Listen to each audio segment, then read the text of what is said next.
Di balik kemegahan auction house, tersimpan kebenaran yang tak pernah dibayangkan siapapun.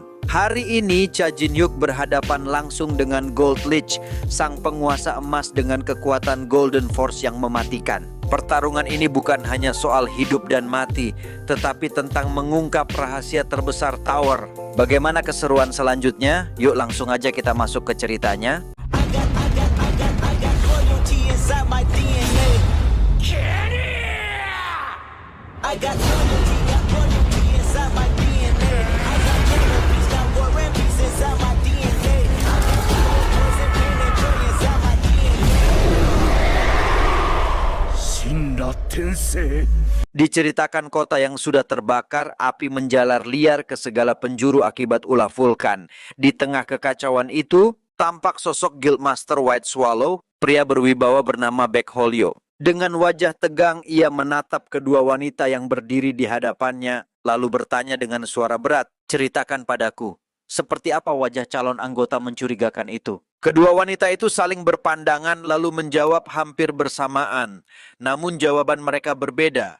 Wanita di sebelah kiri berkata mantap, hidungnya mancung. Sementara yang di sebelahnya menggeleng dan menimpali, tidak, hidungnya pesek. Sejenak keheningan menyelimuti. Keduanya saling menatap tajam, saling mempertahankan jawaban masing-masing. Hal itu membuat Holyo semakin kebingungan, alisnya berkerut dalam. Akhirnya salah satu dari mereka bersuara lirih, "Apa jangan-jangan calon anggota itu menggunakan sihir ilusi?" Adegan pun berganti. Terlihat Cha Jin-hyuk bersantai di dalam kamar hotelnya. Tak lama, vulkan muncul di hadapannya. Cha Jin-hyuk tersenyum tipis, seolah mengapresiasi kerja bagus. Namun kemudian ia mengejek dengan nada sinis, "Bukankah sekarang banyak rumor beredar tentang ghost yang mengerikan?" Vulkan mendengus kesal, menatap tajam. "Apa kau sedang menghinaku?" katanya geram, lalu menambahkan, "Dan kau sendiri, apa berhasil merahasiakan identitasmu?" Cha Jin-hyuk mengangguk percaya diri. "Tentu saja, sihir ini memang murahan. Tapi di tempat ini, ia bekerja dengan sangat baik. Semua orang yang menatapku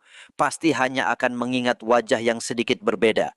Vulkan menatapnya penuh curiga, kemudian bertanya, "Kalau begitu, kenapa kau datang dengan tangan kosong? Bagaimana dengan informasi guild lainnya?" Cha Jin-hyuk menjawab tenang, suaranya datar penuh kepastian. "Informasi itu cukup kusimpan di dalam otak." Namun tiba-tiba terdengar ketukan di pintu kamar. Spontan keduanya langsung waspada. Vulkan berbisik, "Apa kau memesan room service atau yang lain?" Cha Jin-hyuk menggeleng, wajahnya serius. "Tidak, aku tidak memesan apapun." Dengan sigap ia memberi instruksi pada Vulkan, "Bersiaplah, begitu aku membuka pintu dalam hitungan ketiga, tangkap orang itu."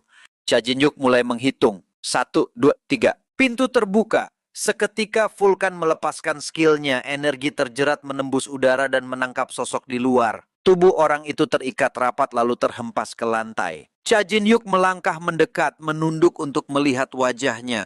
Dan begitu wajah itu terlihat jelas, matanya melebar kaget. Halcyon yang masih terjerat akhirnya bersuara dengan nada tergesa. "Aku datang atas perintah Tuan Puppet. Dia mengirimku untuk menyampaikan pesan. Gold Lich sudah tiba di cabang lantai 10. Adegan berganti cepat. Kini Cha Jin-hyuk berdiri tegak di depan gedung megah milik perusahaan Gold Lich. Dari balik pintu gerbang, derap langkah berat terdengar. Para prajurit berzirah emas muncul. Barisan mereka rapi, berkilau menyilaukan mata. Tak lama kemudian sosok Gold Lich sendiri muncul. Aura dingin kematian menyelimuti kehadirannya. Dengan suara berat yang menggema ia berkata, "Aku tidak tahu bagaimana caramu mengintersep isi surat itu. Tapi meski sudah mengetahui rahasianya, kau masih berani menampakkan wajahmu di hadapanku. Keberanian semacam itu layak kuakui." Tatapannya tajam, lalu ia melanjutkan dengan nada mengancam. "Namun konsekuensinya akan sangat besar karena seharusnya tak seorang pun diperkenankan mengetahui fakta itu di dalam tower ini." Di balik topeng Dokebi, Cha Jin-hyuk tersenyum samar. Suaranya terdengar menantang. "Lama tak berjumpa, Gold Lich." Dengan langkah tenang namun penuh wibawa, Gold Lich berbalik menuju gedungnya. Ia memberi perintah kepada prajuritnya, "Tangkap dia hidup-hidup, bawa dia ke kamarku." Serentak, para prajurit emas itu bersiap mengepung. Saat itulah, Cha Jin-hyuk menegakkan tubuhnya, sorot matanya tajam dari balik topeng, lalu berkata dingin, "Jadi, kalian semua sudah siap bertarung?" Teriakan lantang terdengar dari salah satu komandan. "Formasi! Masuk formasi kalian!" Hadang serangannya dari akarnya. Ikuti aku. Namun sebelum formasi itu sempurna, sebuah tangan melesat cepat, menghantam wajah komandan itu hingga terpelanting. Cha Jin-hyuk mendesis. Bodoh sekali, membocorkan seluruh strategimu dengan mulut sendiri. Para prajurit lain tertegun, ngeri melihat pemimpin mereka roboh dalam sekejap. Tetapi tak ada waktu untuk bereaksi. Cha Jin-hyuk melesat bagai bayangan hitam. Gerakannya secepat kilat. Satu persatu prajurit tumbang, pingsan tanpa sempat melawan. Setelah semua terkapar, Cha Jin-hyuk tak berhenti. Ia meraih tameng dan tombak emas dari salah seorang prajurit, lalu melesat maju, sorot matanya penuh tantangan. Dengan suara menggelegar ia berteriak, "Kapan kau akan turun tangan sendiri dan melawanku, Goldlich?" Di saat itu juga Goldlich berbalik dengan gerakan tajam, sembari melepaskan serangan mematikan menggunakan seluruh koin emas yang berputar di sekelilingnya. Melihat itu, Cha Jin-hyuk bergumam lirih namun penuh tekanan. Apa itu Golden Force? Dengan sigap ia mengangkat tamengnya menahan hantaman koin yang menghujani tubuhnya. Suaranya terdengar dingin namun tajam saat ia menatap lurus ke arah lawannya. Golden Force, sebuah trait khas milikmu. Menghabiskan emas untuk kau gunakan seolah-olah itu adalah mana. Sembari menghempaskan koin-koin yang beterbangan di hadapannya, Cha Jin-hyuk berteriak menantang, "Apa itu saja kemampuanmu, Goldlich?" Tentu saja tidak. Suara berat itu keluar dari mulut Goldlich. Ia mengangkat kedua tangannya, mengerahkan seluruh koin yang ada. Dalam sekejap, ribuan keping emas melesat membentuk pusaran maut, menghantam tubuh Cha Jin-hyuk yang melayang di udara. Sekilas mata Cha Jin-hyuk melebar. Ia langsung menyadari, itu gelombang gold coin. Dia bahkan memakai sebagian besar emas dari cabang ini. Serangan itu mengamuk, menyapu udara dengan energi dahsyat. Ledakan menggelegar, guncangannya membuat tanah bergetar hebat. Dari balik debu dan asap terdengar suara dingin Goldlich. Selesai sudah. Namun tiba-tiba keheningan buyar. Ujung tombak Cha Jin-hyuk sudah menempel tepat di lehernya. Dari balik topeng terdengar suara penuh determinasi. Belum, ini belum selesai. Dalam hal kecepatan, aku tidak pernah kalah. Goldlich mendengus, lalu dengan satu gerakan menggeser tombak itu dari lehernya. Sorot matanya tajam, penuh arogansi. Kau pikir kau sudah menaklukkanku hanya dengan begini? Jangan bermimpi, kau tidak akan bisa membunuhku. Cha Jin-hyuk pun membalas dengan nada yang berat, penuh keseriusan. Kau masih belum tahu tentang sumber informasi yang kubawa? Bukankah itu alasan sebenarnya? Kenapa kau memerintahkan prajuritmu untuk menangkapku hidup-hidup? Ia menatap Goldlich lurus tanpa gentar, lalu berkata dengan suara yang menusuk, "Kalau begitu akan kuberitahu padamu tentang sumber informasinya." Mendengar ucapan itu, Goldlich terdiam sejenak. Dengan suara berat bercampur kewaspadaan, ia kemudian berkata, "Ikutlah denganku." Adegan bergeser. Kita dibawa masuk ke kamar pribadi milik Goldlich. Cha Jin-hyuk sempat tertegun, kagum sekaligus sinis melihat kemewahan yang berlebihan itu. Namun sebelum kekaguman itu berlangsung lama, Goldlich tiba-tiba mengangkat tangannya lalu mengerahkan kekuatan penuh. Dengan nada tegas dan penuh percaya diri, ia berkata, "Ruangan ini sudah terisolasi sepenuhnya dari dunia luar. Berkat kekuatan emasku, bahkan para dewa sekalipun, juga para demon, tidak akan mampu menembus masuk. Sekarang, bicaralah." Kemudian penjelasan mengalir. Auction house, sistem jual beli terbesar di tower, tempat di mana transaksi segala jenis barang terjadi. Namun, rahasia besar itu akhirnya terkuak. Sistem tersebut bukanlah ciptaan tower, melainkan diciptakan oleh Goldlich sendiri. Sebuah fakta yang jika sampai bocor akan meruntuhkan seluruh pondasi Goldlich Company. Mendadak Goldlich menggebrak dan berteriak dengan amarah, "Siapa yang berani membocorkan bahwa akulah pemilik auction house?" Dengan tenang, Cha Jin-hyuk menatapnya dari balik topeng lalu menjawab lirih, "Itu bohong. Sebenarnya tidak ada seorang pun yang membocorkan informasi itu." Sekejap mata Goldlich menyipit penuh ancaman. Ia meraih sebuah kapak raksasa berkilau emas lalu mengangkatnya tinggi-tinggi. "Kalau begitu, aku sendiri yang akan memotong salah satu kakimu hingga kau mau bicara." Kapak itu meluncur cepat membelah udara, namun tepat sebelum menyentuh tubuh Cha Jin-hyuk, sebuah cahaya spiritual meledak. Kapak emas itu hancur berkeping-keping. Dari balik cahaya muncul sosok vulkan dengan aura menggelegar. Mata Goldlich membelalak, suaranya tercekat. "Seorang spirit master? Jadi kau Cha Jin-hyuk? Apa kau orang itu?" Cha Jin-hyuk perlahan membuka topeng Dokkaebi-nya, memperlihatkan wajahnya yang selama ini tersembunyi. Senyumnya lebar, penuh kepastian. Apakah sekarang kau mengenaliku? Ia melangkah maju, menatap langsung ke dalam mata lawannya. Sudah saatnya kau membayar seluruh utangmu, Tuan William. Si bangkrut yang dulu terjerat hutang. Kejutan melintas jelas di wajah Goldlich, atau lebih tepatnya William.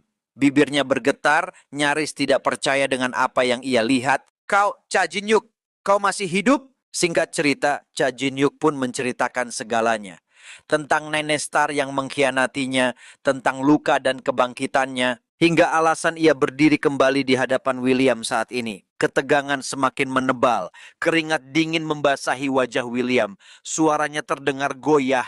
Aku masih sulit percaya bahwa kau benar-benar Cha Jin-hyuk. Tapi jika benar begitu, katakanlah, apa tujuanmu sekarang? Cha Jin-hyuk menjawab dengan nada mantap. Pertama, aku harus menguras sedikit kekayaan dari perusahaanmu, Goldlich. Dan aku meminta William untuk membuat kontrak serta mensponsoriku. Mendengar itu, William mendengus. Suaranya penuh ketidakpercayaan. Kau berbicara seolah perusahaan ini adalah milikmu sendiri. Namun Cha Jin-hyuk menyeringai sinis, bukan seolah-olah perusahaan ini sama saja memang milikku. Adegan bergeser, kita diperlihatkan masa lalu. William kecil, seorang merchant keliling yang sederhana, sering menerima item dari lantai-lantai tinggi yang diberikan oleh Cha Jin-hyuk untuk ia jual.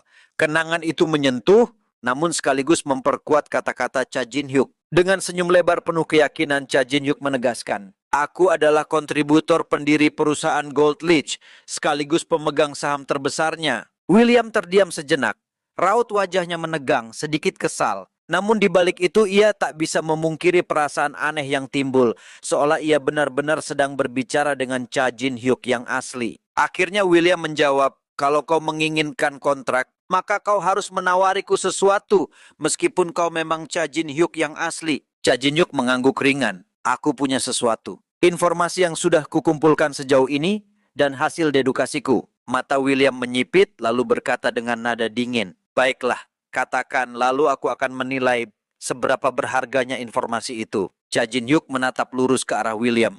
Lalu suaranya menurun, berat dan penuh tekanan. Nine Star menghancurkanku bukan tanpa alasan. Ada seseorang, ada kekuatan di balik semua ini. Kau tahu sendiri, mereka itu individualistis. Mereka tidak akan pernah tunduk mendengarkan satu sama lain. Tapi ada 4 kekuatan di tower ini yang bisa mengendalikan mereka. William sontak membelalak lalu berteriak, apa jangan-jangan itu 4 great species? Cha Jin-hyuk lalu menjelaskan dengan tenang. Mereka ingin mempertahankan supremasi ras mereka masing-masing. Jika ada anomali dari ras lain yang berhasil mendaki tower hingga ke lantai atas, maka keunggulan mereka runtuh. Karena itu, mereka menyingkirkan siapapun yang mencoba memanjat atau siapapun yang punya potensi untuk melakukannya. William menatap Cha Jin-hyuk dengan wajah serius lalu bertanya, jadi bagi mereka yang mau bekerja sama, akan dijadikan penguasa lantai yang cukup tinggi, begitu? Cha Jin-hyuk mengangguk perlahan, jawabannya singkat namun tegas, benar. William kembali menekan dengan nada ragu,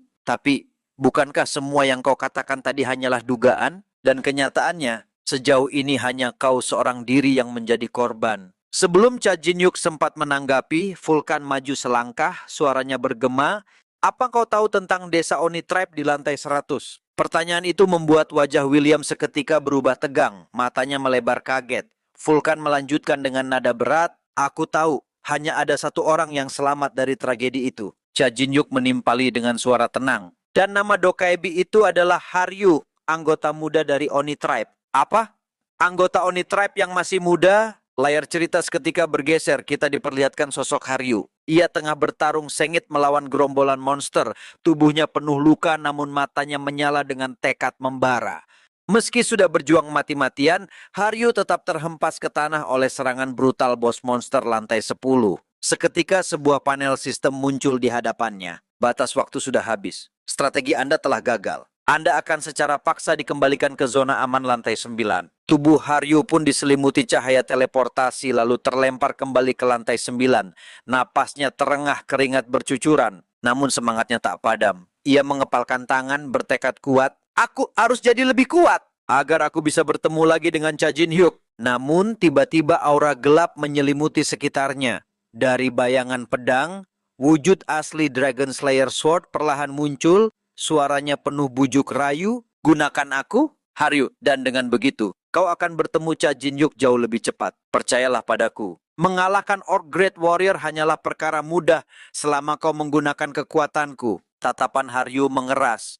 Dengan tegas ia menggeleng, tidak, aku tidak akan menggunakan kekuatanmu. Suara hatinya bergemuruh, lalu ia mengucapkannya dengan lantang. Aku ingin menjadi kuat dengan tanganku sendiri. Aku sudah berjanji pada Cha Jin-hyuk. Jadi, jika kau hanya bisa mengganggu, jangan lakukan apapun. Dengan penuh keyakinan, Haryu memasang kuda-kuda pertempuran. Sorot matanya tajam bagai bilah pedang yang ditempa api, menandakan tekad seorang pejuang muda yang menolak jalan pintas menuju kekuatan. Tiba-tiba terdengar suara Cha Jin-hyuk yang bergema. Bukankah itu aneh? Dari bencana sebesar itu, yang berhasil mereka selamatkan hanyalah seorang anak polos dan sebuah pedang. Sorot mata William seketika menajam. Kesadarannya perlahan menyatukan potongan-potongan yang berserakan, lalu ia bergumam lirih, anak itu dan pedang itu, jadi merekalah target sebenarnya. Cha Jin-hyuk mengangguk dengan tegas. Benar, mereka menghancurkan seluruh Oni Tribe hanya demi membunuh satu Oni kecil. Dengan kata lain, mereka ingin menghabisinya selagi ia masih muda, sebelum ia sempat tumbuh menjadi ancaman. Keringat dingin mengalir di wajah William. Tidak masuk akal. Mereka bahkan berani menghancurkan fondasi tower. Tapi, jika itu benar, semuanya jadi masuk akal. Cha Jin-hyuk bangkit berdiri. Tatapan matanya penuh bara dendam. Setiap kata keluar dengan tekanan mematikan. Tujuanku hanya satu, balas dendam. Bukan hanya kepada Nine Star. Jika Four Monarch ada di balik semua ini, aku akan membantai mereka semua. Termasuk Four Monarch yang telah membunuh keluargamu. Kilasan masa lalu menyergap. William kecil, tubuhnya gemetar, matanya basah oleh air mata. Menyaksikan seluruh keluarganya dilenyapkan oleh kekejaman Four Monarch. Tiba-tiba aura emas meledak di dalam ruangan. William melepaskan Golden Storm, energi berkilau menghantam dinding sekitarnya. Namun di tengah ledakan itu sebuah panel muncul dengan cahaya pekat. Peak of All Evil menanyakan apa yang sedang Cha Jin-hyuk dan William bicarakan. Cha Jin-hyuk mendengus, matanya melirik sekilas ke arah panel itu lalu berkata ketus, Baal, jangan hancurkan suasananya. Keheningan mencekam menyelimuti ruangan. William perlahan berdiri tegak, sorot matanya tajam namun juga bergetar oleh emosi yang bercampur aduk. Akhirnya dengan suara dalam ia berkata, baiklah, aku akan coba percaya pada teorimu. Ia berjalan dengan suara mengancam, ia berkata, tapi Cha Jin-hyuk, buktikan padaku. Buktikan kalau kau benar-benar orang itu di hadapanku sekarang juga. Pertarungan sengit baru saja dimulai dan rahasia demi rahasia mulai terkuak. Gold Leech, William bukanlah sekadar musuh biasa. Ia adalah kunci menuju konspirasi Four Monarch yang jauh lebih gelap. Mampukah Cha Jin-hyuk menuntaskan dendamnya? Atau justru tenggelam dalam kekuatan emas yang tak terbatas? Jangan lupa like, share, dan subscribe untuk mengikuti kelanjutan kisah epik Cha Jin-hyuk berikutnya.